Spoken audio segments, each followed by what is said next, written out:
You hit a financial milestone, maybe your first big savings goal. And for a moment, it feels like progress. But then, that feeling fades faster than you expected. So now you're left wondering, why does every step forward with money feel smaller than it should? Here's a scene that might feel uncomfortably familiar. Let's say someone lands a new job. Not a dream job necessarily, but a real step up. Maybe from $48,000 a year to $67,000. That's almost a $20,000 raise. On paper, that's huge. That's life-changing money. So they celebrate a little, maybe go out to dinner, feel genuinely good about it for a weekend. Then Monday comes. And by the following Friday, after taxes take their cut, after the slightly nicer apartment they justified because they earn more now, after the car payment that made sense at their new income level, after the health insurance premium that jumped because they aged out of a parent's plan, the feeling is just gone. Not replaced by stress exactly, just replaced by nothing. By this flat, low-grade awareness that the needle didn't move the way they thought it would. That moment, that specific, quietly devastating moment, is what this channel is actually about. My name is Ely, and I spend way too much time thinking about how people in the US experience money psychologically. If you're someone who earns a normal income, maybe even more than you used to, but still doesn't feel financially secure, you're in the right place. Hit subscribe and give this video a thumbs up. It genuinely helps, and the content here is built for exactly this kind of conversation. Now look, there is no shortage of financial content online. There are people telling you to cut your lattes, people showing you their stock portfolios, people making millions explaining how they made millions. And none of that is necessarily wrong, but almost none of it addresses what's actually happening to most Americans, which is that they're earning more than they ever have and still feel like they're running in place. According to the Bureau of Labor Statistics, median weekly earnings for full-time workers in the U.S. hit around $1,145 in recent data. That's roughly $59,000 a year. And yet, the Federal Reserve's annual report on the economic well-being of U.S. households consistently shows that a significant portion of Americans, often around 35 to 40%, say they would struggle to cover an unexpected $400 expense without borrowing or selling something. Let that land for a second. Median earners struggling with $400. That's not a budgeting failure. That's a structural psychological phenomenon that most financial content refuses to actually name. Here's the thing. The feeling of financial security doesn't scale the way income does. It doesn't even move in the same direction most of the time. And if you don't understand why that is, you'll spend years chasing income milestones that keep disappointing you, wondering what's wrong with you, when what's actually happening is completely predictable, completely documented, and completely fixable, if you understand the mechanism behind it. So let's talk about it. The first thing to understand is something called hedonic adaptation. It's a psychological concept that describes the human tendency to return to a baseline level of emotional satisfaction regardless of what changes in our external circumstances. In plain language, good things stop feeling good remarkably fast. A raise feels great for a few weeks. A new apartment feels exciting for maybe a month. A paid-off credit card gives you a rush that fades by the time the next statement cycle opens. This isn't a character flaw. This is baked into human psychology as a survival feature. The brain is not designed to feel permanently euphoric about anything. It's designed to notice change and then normalize it, so it can stay alert to the next thing that needs attention. But here's what most people don't realize. Hedonic adaptation is wildly asymmetric when it comes to money. The joy of gaining something fades fast. But the discomfort of financial insecurity? That one sticks. That one loops. The stress response that activates when you're looking at a checking account balance that feels too low, that doesn't normalize the same way. The American Psychological Association has consistently found in its annual Stress in America surveys that money is the top source of stress for American adults, often by a significant margin, beating out work, relationships, and health. And this isn't just people who are broke. This cuts across income levels. People earning $80,000, $90,000, $100,000 a year report chronic financial stress at rates that would genuinely surprise you. Why? Because the adaptation is one-sided. The relief of financial improvement fades. The anxiety of financial vulnerability lingers. And so people end up in this cycle where every step forward feels smaller than expected, and every step backward, real or perceived, feels enormous. That asymmetry is the core of the problem. Now you might be thinking, okay, but if someone is earning more money, they should just be in a better position, right? More income means more safety. The math is straightforward. And you're not wrong about the math. But the math isn't what drives behavior. Psychology drives behavior. And psychology in the context of American financial life is getting hit from multiple directions simultaneously in a way that the math simply cannot account for. Think about what it actually costs to be a functioning adult in the United States right now. The average American spends roughly $1,900 a month on housing. That's rent or mortgage, and that number runs significantly higher in most urban and suburban markets. Transportation adds another $800 to $1,000 a month when you fold in car payments, insurance, gas, and maintenance. Healthcare, even with employer coverage, still costs the average American employee over $6,000 a year in premiums alone, before touching deductibles or copays. Groceries for a single person run about $400 a month if you're eating reasonably. And this is before childcare, student loans, utilities, or a single discretionary dollar. Now take that $67,000 salary from earlier. After federal and state taxes, let's use an average effective rate around 22%. That's roughly $52,000 take-home annually, or about $4,330 a month. Run those baseline expenses, and you have maybe $400 to $600 left over per month before anything unexpected happens. And in the United States, unexpected things happen constantly. A medical bill, a car repair, a rent increase. The margin is razor thin, and that razor thin margin is where all the anxiety lives. This is where it gets interesting, because that same person, the one with $400 left at the end of the month, probably considers themselves middle class, probably doesn't think of themselves as financially struggling. And culturally, in the United States, there's enormous pressure to project financial stability even when you don't feel it. The APA has documented something it calls financial stress silence, the tendency for Americans to avoid discussing money difficulties even with close friends or family, because financial struggle is culturally coded as personal failure. So people perform stability they don't feel, which isolates them from honest conversations that might actually help and deepens the psychological weight of whatever they're carrying. And then there's comparison. Here's the thing about social comparison and money. It has always existed, but the mechanism used to be limited by geography and social proximity. The range of comparison was bounded. Now the range is infinite and algorithmically curated to show you the top end. Instagram, TikTok, LinkedIn, these platforms don't show you average. They show you aspirational. The vacation, the apartment upgrade, the new car. And because humans evaluate wealth relatively, not in absolute terms, but in comparison terms, endless exposure to visible wealth signals creates a permanent sense of falling behind, regardless of actual income. This isn't speculation. There's a well-documented economic concept called the relative income hypothesis, originally articulated by economist James Dusenberry, which argues that people's satisfaction with their income is determined not by its absolute level, but by how it compares to those around them. When the reference group expands, which is exactly what social media does, the threshold for feeling enough rises automatically. And that rising threshold is not something most people consciously register. They just feel vaguely anxious, vaguely behind, vaguely like their current income isn't quite where it needs to be, even if they can't articulate why. This is where money milestones start to feel hollow. Because the milestone was built on an imagined sense of arrival. Once I hit $50,000, I'll feel stable. But by the time the milestone arrives, the reference group has shifted, the costs have risen, and the feeling of arrival never shows up. The goalpost moved, not because anyone moved it maliciously, but because the psychological architecture of comparison is constantly recalibrating what enough looks like. Let me give you a concrete version of this. Someone starts their career at $38,000 a year. At that income, hitting $50,000 feels like it would solve most of their problems. Then they hit $50,000, and suddenly the people around them are talking about buying homes, maxing out Roth IRAs, traveling internationally. So $50,000 starts to feel like just getting by. Now $75,000 becomes the number that would finally deliver stability.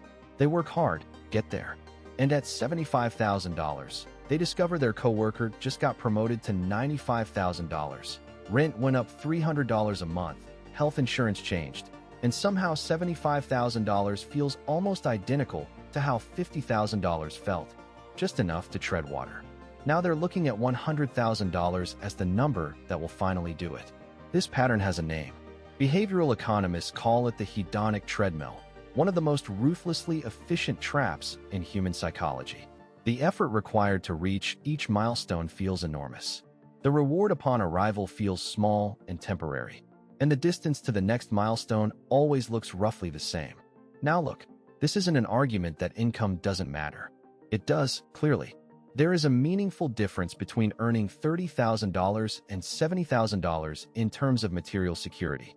A 2021 study by Matthew Killingsworth, published in the Proceedings of the National Academy of Sciences, found a continuous relationship between income and well-being. But even that research acknowledges something critical.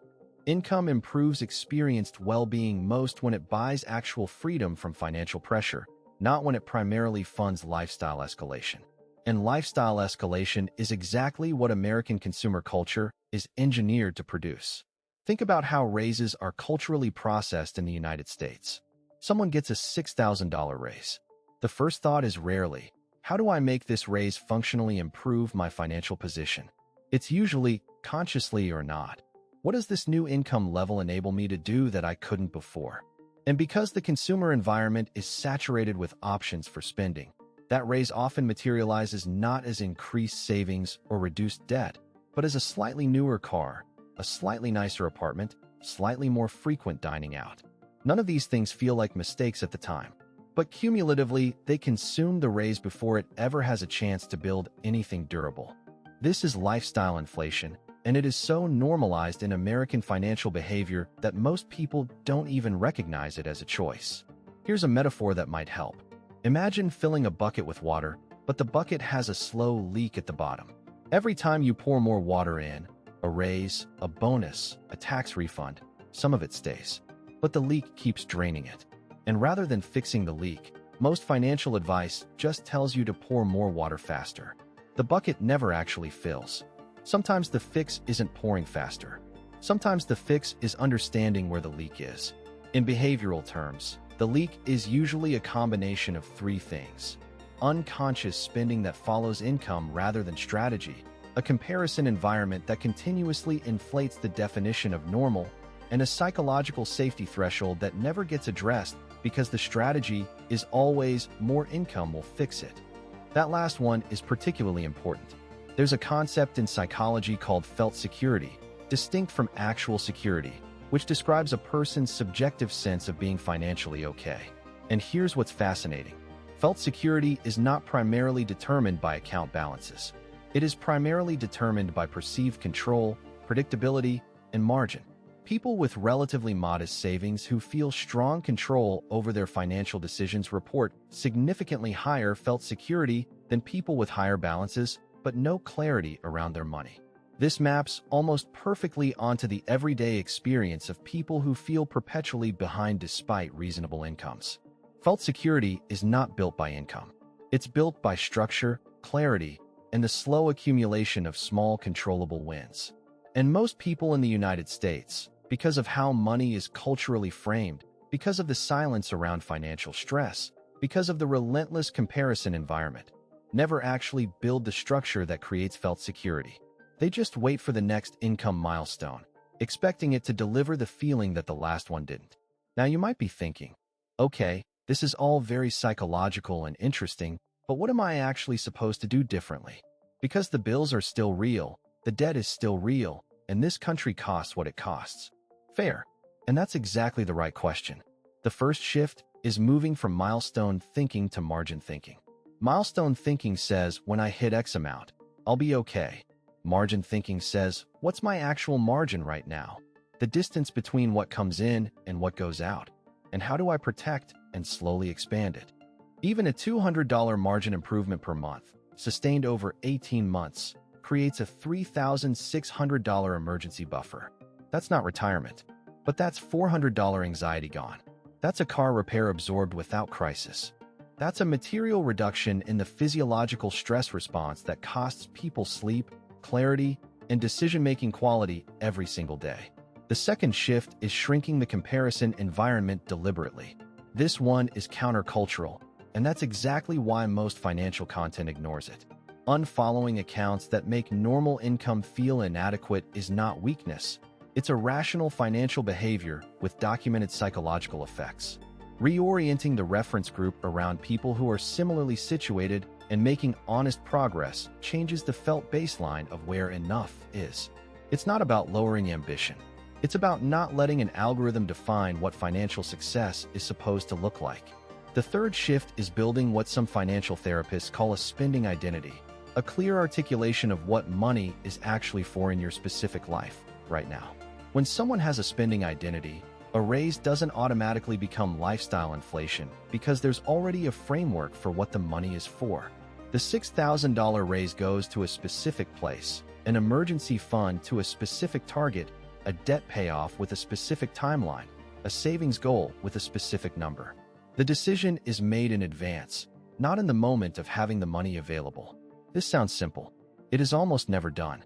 The fourth shift, possibly the most psychologically significant, is separating the feeling of security from the account balance.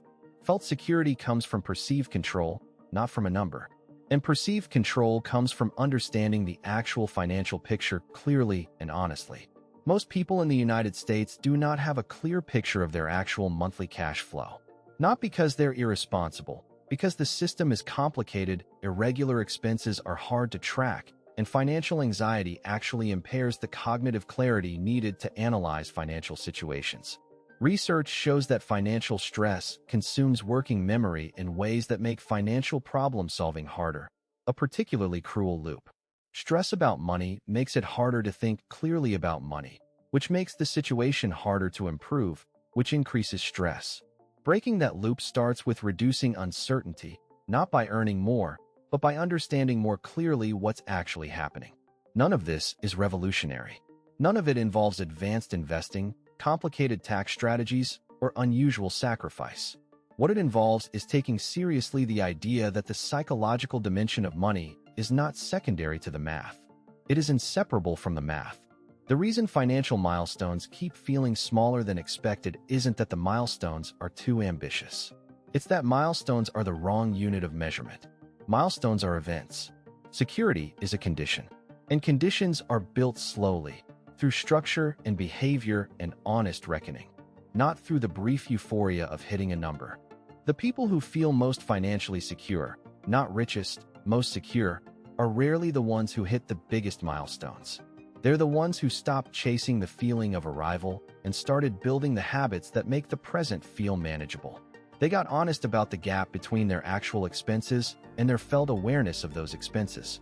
They built a small, real, functional margin and protected it like it mattered, because it does matter, far more than the size of any round number in a savings account. Here's the thing about money in the United States in particular. The cultural messaging around it is almost perfectly designed to keep people feeling behind. Supposed to own a home, but homes are priced out of reach in most markets. Supposed to save for retirement, but healthcare eats the margin. Supposed to invest, but investing feels inaccessible when there's nothing left at the end of the month. Supposed to be financially literate, but financial education is essentially absent from public schooling. And supposed to feel fine about all of this, or at least not complain, because complaining about money is culturally adjacent to admitting failure. So people stay quiet, perform stability, wait for the next income milestone to finally make things feel okay, then feel privately bewildered when it doesn't, and then wonder what's wrong with them. Nothing is wrong with them. The system isn't designed for felt security. It's designed for consumption. Understanding that, clearly, without resentment, but with real clarity, is the beginning of actually being able to navigate it. That's what this channel is for. Not to make anyone feel worse about where they are. Not to sell a course or a formula or a shortcut. Just to name what's actually happening, explain why it happens, and offer a more honest framework for thinking about money in a way that the mainstream conversation consistently refuses to give people. The next milestone isn't going to feel the way you think it will. That's not pessimism. That's the most useful thing to know. Because once you stop expecting the milestone to deliver the feeling, you can start building the conditions that actually create it. And that's where the work gets real. Stay with it.